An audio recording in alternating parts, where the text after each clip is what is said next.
estejas dentro do barco, muito confortavelmente, porque já estás acostumado aos açoites dos ventos contrários, às dificuldades, e resignas a tua fé a estar sentado numa congregação que é um barco no meio destes ventos contrários do mundo. Mas para ti, dar um passo ao desconhecido, ao incerto, à novidade, sempre te causa medo. O mesmo medo que também teve Pedro. E a diferença de Pedro com os outros discípulos é que ele teve a audácia, ele teve o temperamento e o carácter para dizer: Senhor, ok, eu não quero permanecer aqui confortavelmente, eu quero ir estar a fazer aquilo que tu estás. Tu estás a caminhar sobre as águas, eu quero caminhar até ti.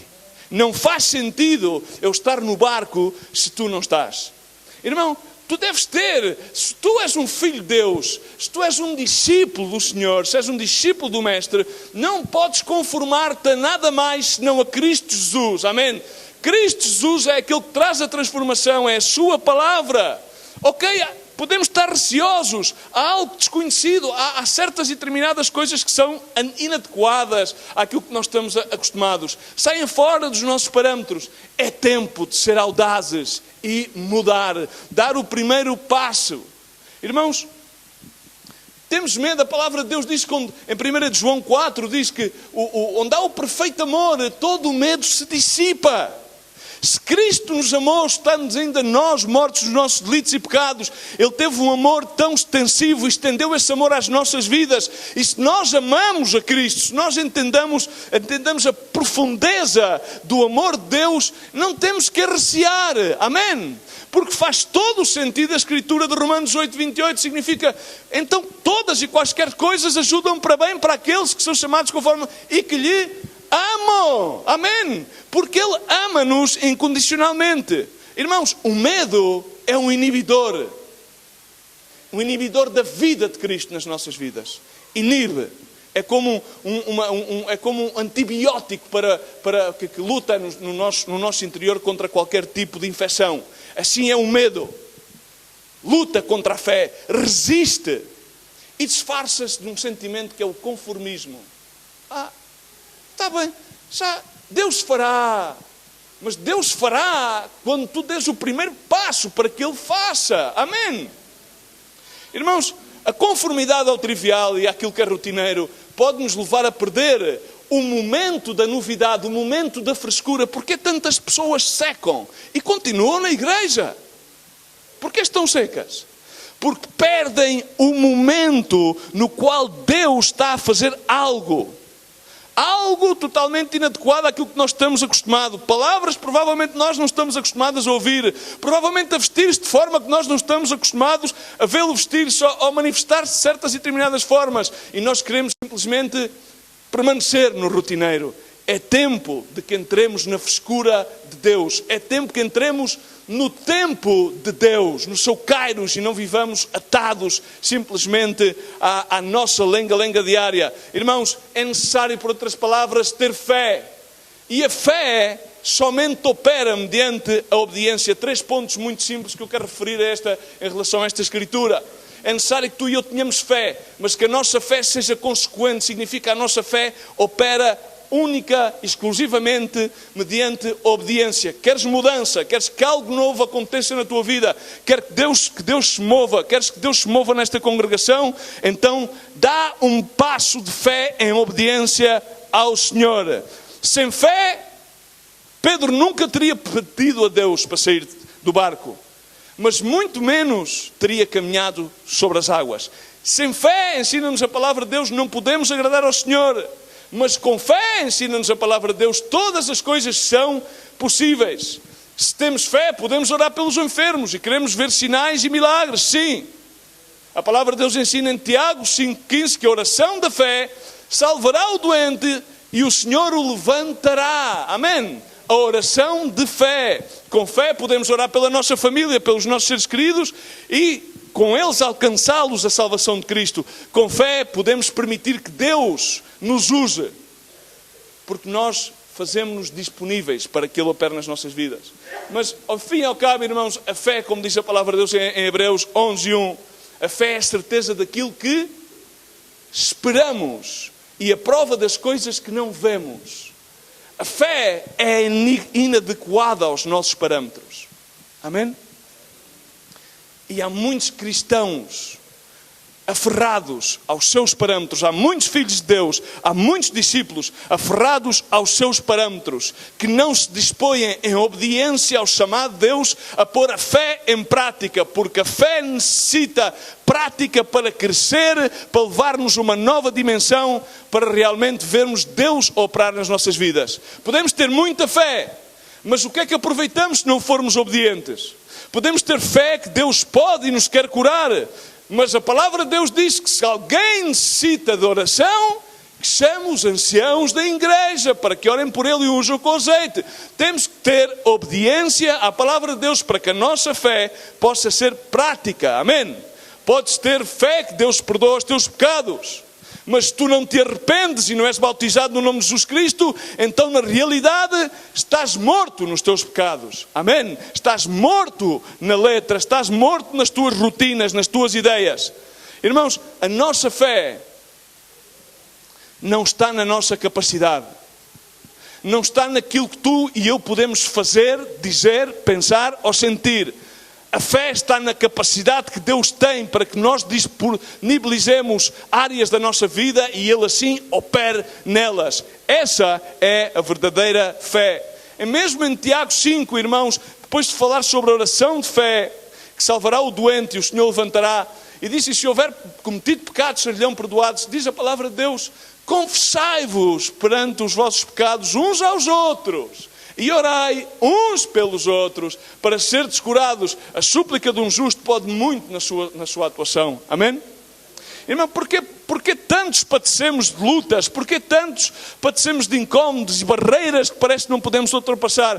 Porque na realidade não nos confessamos uns aos outros. Na realidade não pomos em prática a obediência da fé. Porque, irmãos, todos os servos de Deus foram perseguidos. Foram injustiçados. Mas, irmãos, todos os servos de Deus são reconhecidos no capítulo 11 como heróis da fé, porque eles tiveram fé na palavra e obedeceram à palavra e permaneceram. Amém?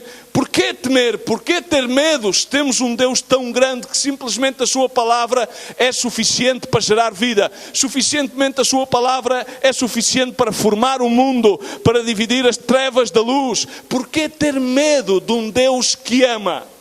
Provavelmente temos um parâmetro de um Deus que castiga. Deus é amor. Deus é amor incondicional. O segundo ponto, irmãos, é que tu e eu temos que ter a audácia para arriscar a decepção e a frustração. Ninguém gosta de ser decepcionado. Amém? Ninguém gosta de sentir-se frustrado. Agora o que eu quero, tu penses por um bocadinho. Podes imaginar o tão assustador que teria sido para Pedro sair dessa sua zona habitual que era o barco. No entanto, ele fê-lo. E quando o fez, arriscou a decepção e a frustração.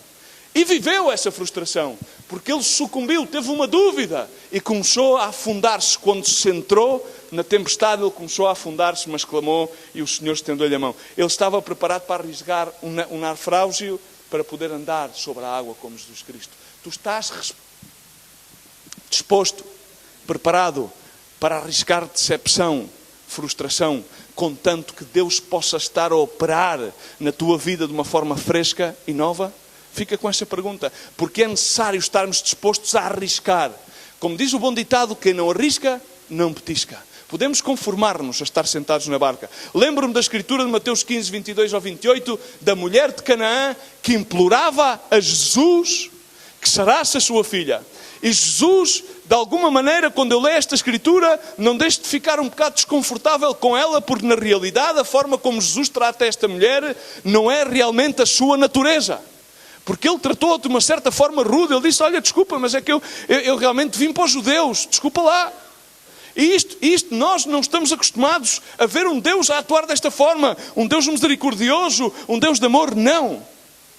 Mas, irmãos, volto a reformar uma coisa, a maneira como Jesus tratou esta mulher não se encaixa no seu entendimento, nem na sua natureza, nem na nossa natureza.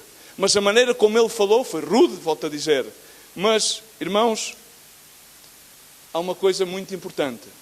Jesus nem sempre age da maneira que nós esperamos, nem sempre age da maneira como nós queremos. Ele age de acordo ao seu conhecimento, à sua sabedoria, ao seu entendimento, ao seu poder e à sua deidade. E a forma como ele age é absolutamente correta. Ele sabe exatamente aquilo que é necessário em cada situação, para cada pessoa, e ele lida cada um de nós como indivíduos individuais, significa de maneira diferente. Amém? Não somos iguais e Jesus não nos trata da mesma forma. Para Jesus poderia ser razoável andar sobre a água. No entanto, no nosso razonamento dizemos, mas se ele quisesse fazer algo impactante, poderia fazê-lo durante o dia, então milhares de pessoas viriam. Mas isso não era aquilo que Jesus queria. Em plena certeza, a sua forma de atuar não é a nossa forma de atuar. A sua forma de pensar não é a nossa forma. Mas Jesus nem sempre se comporta, digo outra vez, da maneira que nós esperamos ou da maneira que nós queremos. Ele vai fazer e agir de acordo ao seu conhecimento. Vejamos algo diferente aqui. Esta mulher não o acusou. Tu e eu provavelmente acusaríamos a Deus de não fazer aquilo que nós queremos. Esta mulher não o acusou.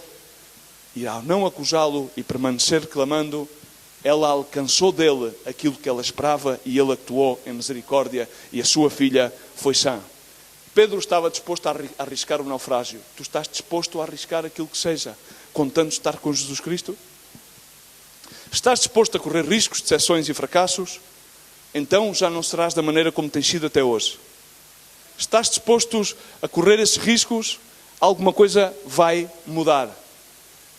Mas quero dizer-te, dá-te uma oportunidade a ti mesmo e começa a aceitar os padrões de Jesus, que nem sempre são homogéneos, nem sempre são iguais, mas são excelentes e são práticos. Tu e eu, nas nossas vidas, nunca passará nada novo, nem nada fresco de parte de Jesus, da parte do Espírito Santo de Deus, se nós não estamos dispostos a arriscar esse fracasso e essa decepção. E termino já, terceiro ponto, se nós queremos ver Jesus operar de novas formas, devemos estar preparados para começar a fazer coisas das formas novas que Jesus a faz. Significa, devemos como filhos e discípulos crescer e não devemos estar em banho-maria, estagnados, porque um filho cresce até chegar à estatura e ao pleno conhecimento da verdade em Cristo Jesus. Aquilo que dizia Paulo, devemos então ser mais eficazes no reino de Deus. Devemos ter mais intimidade com Deus, devemos ter mais intimidade uns com os outros, devemos derrubar todos e quaisquer preconceitos, todos e quaisquer padrões que não sejam de acordo aos padrões de Jesus Cristo. E quando houver uma oportunidade, dê-nos essa oportunidade e possamos dizer, Senhor, eu quero fazer aquilo que tu fazes. Senhor, se tu caminhas sobre as águas, manda-me ir a ti. Eu vou. Arriscarei a decepção, o fracasso, estarei disposto a caminhar de uma nova forma. Se queremos às vezes ver como Deus opera na vida de outros, estemos supostamente dispostos a dar estes passos. Tentemos algo novo. Já jejuamos, fazemos parte de uma reunião de oração. Está disposto você a ensinar um estudo bíblico na sua casa?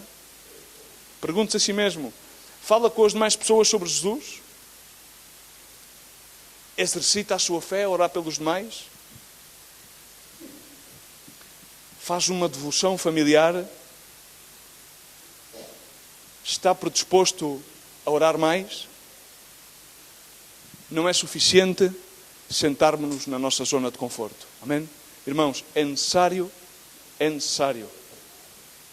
que tenhamos a audácia de Pedro. É necessário que tenhamos fé em obediência. É necessário que estejamos dispostos a arriscar a decepção e o fracasso. E é necessário que estejamos dispostos a que essas coisas novas que Deus sempre fez. A palavra de Deus sempre disse, coisas novas farei. O profeta Isaías diz, ele suscitará no meio dos desertos ermos, trará flores, fará-nos descansar. Diz a palavra de Deus que Ele nos dará novas forças. Agora, tu e eu queremos sentar-nos no barco porque os outros discípulos sentaram-se. Pedro foi o único que se arriscou. Amém? E arriscou a decepção. E em cima foi corrigido porque Jesus Cristo, de alguma maneira, disse-lhe, porquê duvidastes? Se fostes tão audaz, mas o que é que queremos nas nossas vidas? Queremos mudar ou não queremos mudar? Amém?